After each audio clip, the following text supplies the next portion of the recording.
3 മരണമാണ്. ഈ 3 മരണങ്ങളിൽ കേന്ദ്രം ചട്ടം ലഘൂകരിക്കട്ടെ എന്നൊക്കെ പറയുന്നതല്ലാതെ എന്തെങ്കിലും ഒരു ഇടപെടലിനുള്ള സാധ്യതയുണ്ടോ?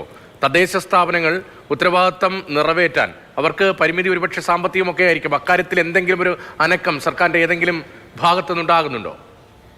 രതീഷ, നേരത്തെ നിങ്ങൾ രണ്ടുപേരും പറഞ്ഞതുപോലെ ഈ പറയുന്ന ABC കേന്ദ്രങ്ങൾ സംബന്ധിച്ച വീഴ്ചയും തെരുവുനായ പെരുകുന്നത് സംബന്ധിച്ച പ്രശ്നവുമൊക്കെ റിപ്പോർട്ട് ചെയ്ത് നമുക്ക് തന്നെ അത് എത്ര തവണ ആ എണ്ണം എടുക്കാൻ കഴിയുന്നില്ല. പക്ഷേ ഇത്രയൊക്കെ ചെയ്തിട്ടും ഇതിൽ നടപടി എടുക്കേണ്ട അധികാരികൾക്ക് അത് കാണുമ്പോൾ ഒന്നും തോന്നുന്നില്ല എങ്കിൽ പിന്നെ എന്ത് ചെയ്യാനാണ് എന്നുള്ളതാണ്. എന്നെ തല്ലണ്ടമാവാൻ നന്നാകില്ല എന്ന് പറയുന്ന അവസ്ഥയിൽ ഒരു സംവിധാനം ഇങ്ങനെ മുന്നോട്ട് പോവുകയാണ്. ഇപ്പോൾ ഈ തിരുവനന്തപുരത്തെ അവസ്ഥ പരിശോധിച്ചാൽ പോലും തെരുവുനായ്ക്കളുടെ എണ്ണത്തിൽ വലിയ തോതിലുള്ള വർധന ഉണ്ടാകുന്നുണ്ട്. ഇനിയിപ്പോൾ ഈ കുറച്ച് നാൾ കഴിഞ്ഞ് സ്കൂൾ അങ്ങ് തുറക്കാൻ പോവുകയാണ്. ഈ കുഞ്ഞുങ്ങളൊക്കെ റോഡിലേക്ക് ഇറങ്ങി. ഇപ്പോൾ വീടിനുള്ളിൽ സ്വന്തം വീട്ടുമുറ്റത്ത് നിന്ന് കുട്ടിക്കാണ് തെരുവുനായയുടെ കടിയേറ്റ് പേവിഷബാധയേറ്റ് മരണം സംഭവിക്കേണ്ട അവസ്ഥ വരുന്നത്. ഇനിയിപ്പോൾ സ്കൂൾ കൂടി തുറന്നിട്ടുണ്ടെങ്കിൽ ഈ കുട്ടികളെല്ലാം പുറത്തേക്ക് ഇറങ്ങും. സ്വന്തം വീട്ടിൽ പോലും സുരക്ഷിതരല്ലാത്തവർ പുറത്തേക്ക് ഇറങ്ങുമ്പോൾ എങ്ങനെ സുരക്ഷിതരാകും? എന്ത് മനസമാധാനത്തോടെ ഈ കുട്ടികളെ സ്കൂളിലേക്കൊക്കെ അയക്കും എന്നുള്ളതാണ്. അപ്പോൾ അതിനൊരു പ്രതിരോധ നടപടി വേഗത്തിലാക്കാനൊന്നും ഇവർക്ക് കഴിയുന്നില്ല എന്നുള്ളതാണ് ഏറ്റവും പ്രധാനപ്പെട്ട പ്രശ്നം. മാത്രമല്ല ഇതിലേറ്റവും ഒരു ആശങ്കയുള്ള കാര്യമെന്ന് പറയുന്നത് ഈ പ്രതിരോധ വാക്സിൻ എടുത്ത ശേഷവും 3 കുഞ്ഞുങ്ങളുടെ ജീവൻ അടുത്തടുത്ത ദിവസങ്ങളിൽ നമുക്ക് നഷ്ടപ്പെടുകയാണ്.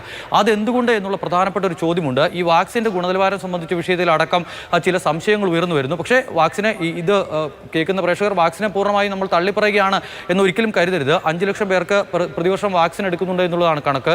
അതിൽ ഇത്തരം വളരെ കുറച്ച് കേസുകൾ മാത്രമാണ് സംഭവിക്കുന്നത്. പക്ഷേ അതും സംഭവിക്കാൻ പാടില്ലല്ലോ. എന്തുകൊണ്ട് അത് സംഭവിച്ചു എന്ന കാര്യത്തിൽ ആരോഗ്യവകുപ്പിൻ്റെ ഒരു പരിശോധന ഇപ്പോൾ നടക്കുന്നുണ്ട്. അതിൻ്റെ ഒരു റിപ്പോർട്ട് അധികം വൈകാതെ വരും എന്നുള്ളതാണ് പ്രതീക്ഷിക്കുന്നത്. ഈ വാക്സിൻ എടുക്കുക എന്ന് പറയുമ്പോൾ അതിൽ നേരത്തെ മാർഷൽ പറഞ്ഞതുപോലെ ആ മുറിവിൽ വെള്ളമൊഴിച്ച് കഴുകുന്നതും അതോടൊപ്പം തന്നെ ആശുപത്രിയിലേക്ക് വേഗം എത്തിക്കുന്നതുമൊക്കെ പ്രധാനപ്പെട്ട വിഷയം പോലെ എന്നുള്ളത്. അതുപോലെ തന്നെയാണ് ഈ മരുന്ന് സൂക്ഷിക്കുന്നതുമായി ബന്ധപ്പെട്ട വിഷയങ്ങളൊക്കെ. ഈ മരുന്ന് സൂക്ഷിക്കേണ്ടത് 2 ഡിഗ്രി മുതൽ 6 ഡിഗ്രി വരെ സെൽഷ്യസ് താപനിലയിലാണ്. അതൊക്കെ മാറിപ്പോയിട്ടുണ്ടെങ്കിൽ ഫ്രിഡ്ജിലൊക്കെയാണ് വെച്ചിരിക്കുന്നതെങ്കിൽ ഇത് കറണ്ടൊക്കെ പോകുന്ന സമയത്ത് ഒരുപക്ഷെ അതിൻ്റെ ഗുണനിലവാരം നഷ്ടപ്പെട്ടേക്കാം. മാത്രമല്ല ഇഞ്ചക്ഷൻ എടുക്കുന്ന സമയത്ത് ചർമ്മത്തിൽ നിന്നും ഒരുപാട് ആഴത്തിൽ കൃത്യമായി അറിയാവുന്നവരല്ല ഇഞ്ചക്ഷനൊക്കെ എടുക്കുന്നതെങ്കിൽ ഈ ചർമ്മത്തിൽ നിന്ന് ഒരുപാട് ആഴത്തിലേക്ക് ഈ മരുന്ന് പോയിട്ടുണ്ടെങ്കിൽ അത് ഗുണമില്ലാതെ പോകും. അങ്ങനെ പല പ്രശ്നങ്ങളുമുണ്ട്. മാത്രമല്ല 3 വർഷം വരെയാണ് കാലാവധി. അങ്ങനെ കാലാവധി കഴിഞ്ഞ ആ മരുന്നല്ല ഉപയോഗിച്ചത് എന്നുള്ളതാണ് ഈ വിഷയങ്ങൾ പരിശോധിക്കുമ്പോൾ അവിടെ നിന്നും വ്യക്തമാകുന്നത്. പക്ഷേ പിന്നീട് എങ്ങനെ ഇത് സംഭവിച്ചു എന്നുള്ളതാണ്.